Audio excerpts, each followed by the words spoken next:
Today I'm going to show you how to solder the pskeeb5. The first thing we are going to solder is the Schottky diode.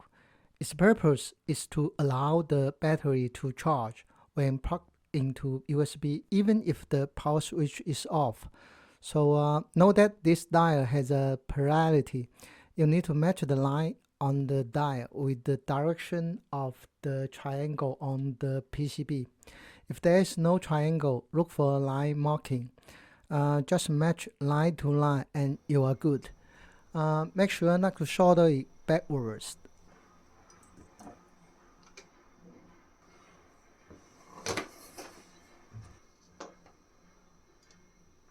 Next up are the single row female headers. This allows you to Schottky the controller so it's removable. Of course, you can choose to solder the controller directly if you prefer, skipping the headers. I made a custom 3D printed jig to keep the spacing between two headers constant across different boards. This makes it easy for me to swap controllers between prototypes for testing. You don't strictly need this tool if you are just building one. A little tip for soldering there. Take the first two pins with a big solder to lock the alignment. It doesn't have to be perfect yet. Once it's straight, solder the rest of the pins nicely, then go back and reflow the first ones. Now for the Trackpoint connector socket, this is a GH1.25 spec connector. The spacing is tighter than the headers, so it's a bit tricky to deal with, but not too hard. My trick is to thin one of the mounting pads first, then slide the connector into the molten solder. Remove the iron and it's tacked in place. Now we can solder the rest of the pins much more easily. So applying a bit of flux to the pins helps the solder flow better.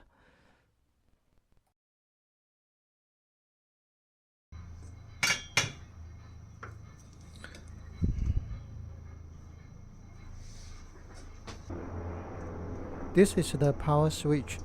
It's a through-hole component, so it's quite easy to solder. Just like before, take one pin to hold it in place, then go ahead and solder the rest of the pins one by one.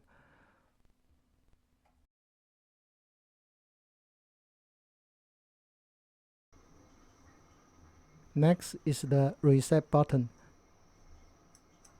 Snap it into place. Pick up some solder on your iron and just tack it down. It's pretty straightforward.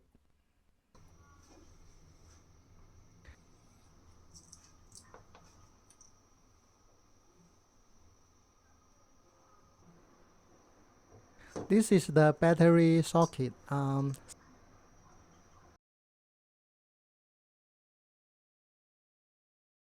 Semester. Position it first, then solder the pegs and legs in order. Adding a little flux to the pins here makes things go smoother.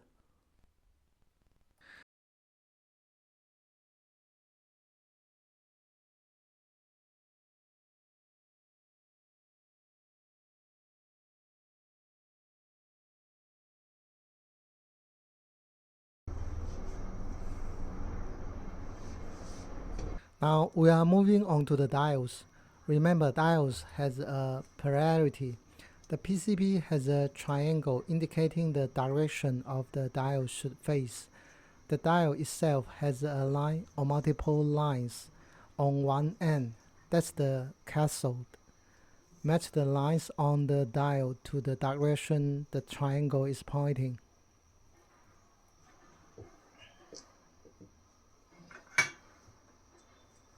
Here is a pro tip for efficiency. Trim one pad for every single diode footprint on the board first.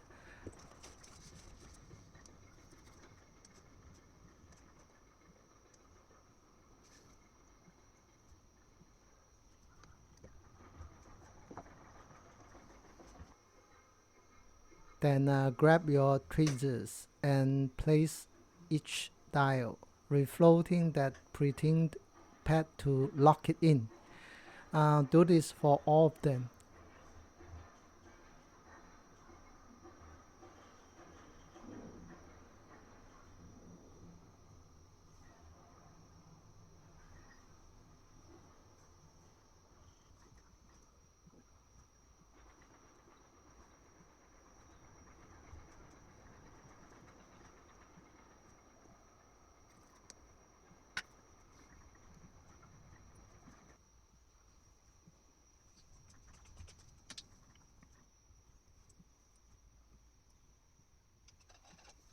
Once they are all positioned, flip the board and solder the other side of every diode.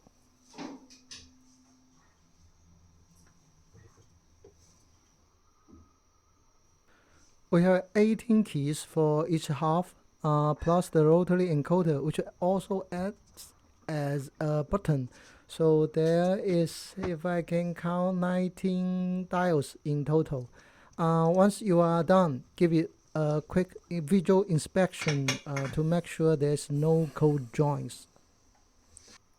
So next, the Hotswap Sockets. The PCB has outline draw on it, so just match the socket to the outline.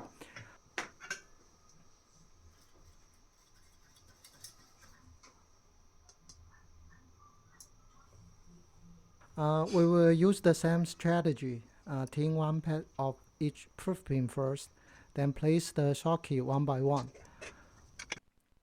refloating the solder to tack them down.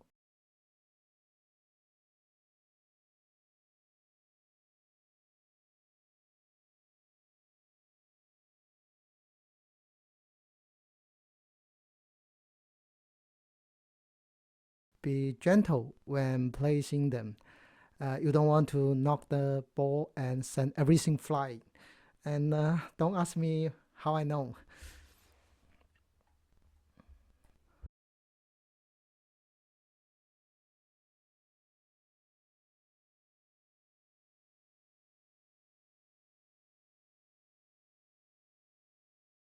Once they are all tacked in place, use your tweezers and iron to finish soldering the first side.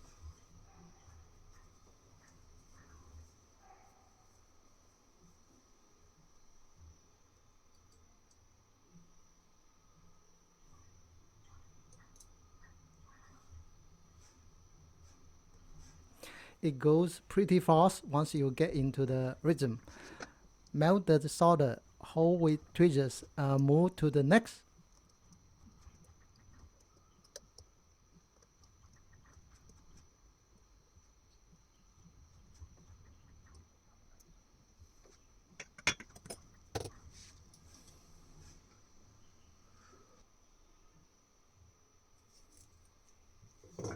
After one side is done, rotate the ball and solder the second pad for all the sockets.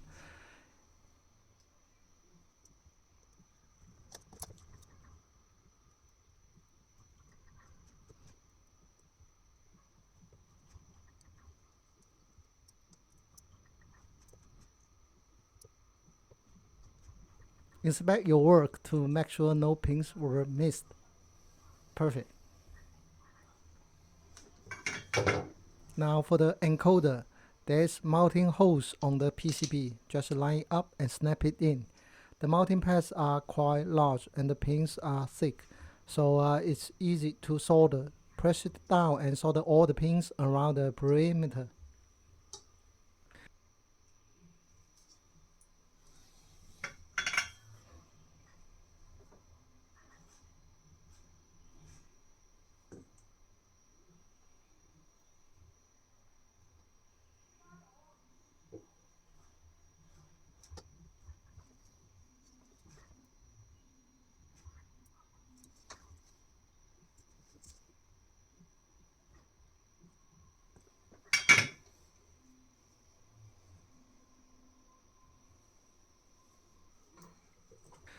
Now it's time to install the main controller. I'm using 0.64 times 0.64 times 5 millimeter square pins. You will need to use the pliers to insert them one by one into the female headers we soldered earlier. It's a bit tedious, but patience is key. There are 13 pins per side, so 26 per controller, 52 total.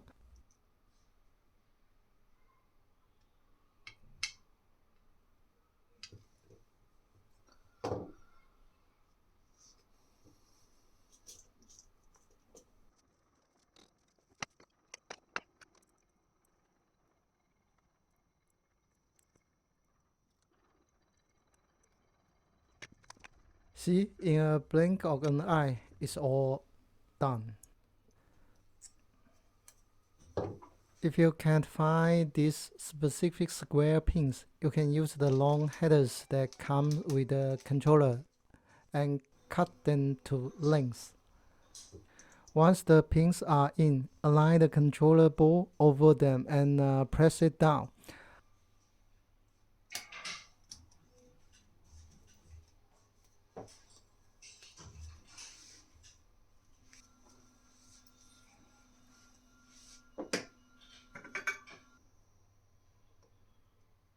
Now solder the controller pads to the pins.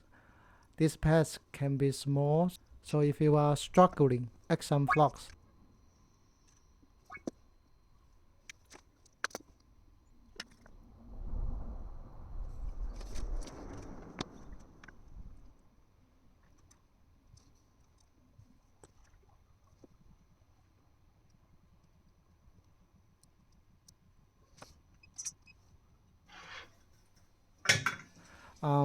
Check your solder joints when done.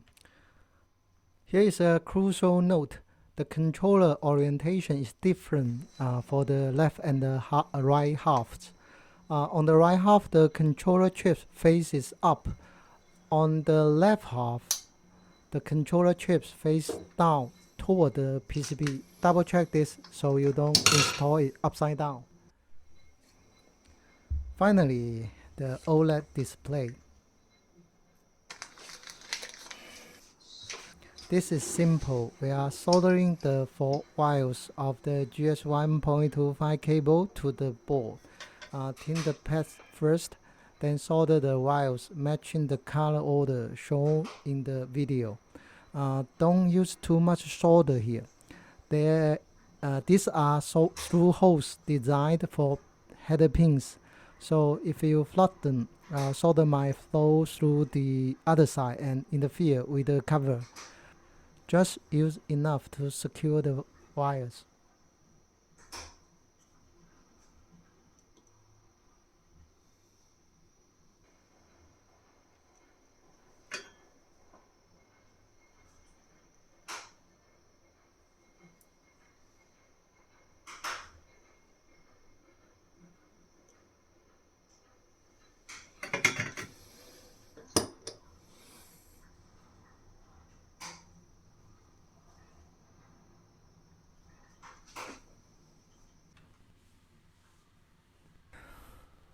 If you are searching for a pre-built keyboard or just need a few parts to complete your project, you are more than welcome to visit my online store at pskeeb.top.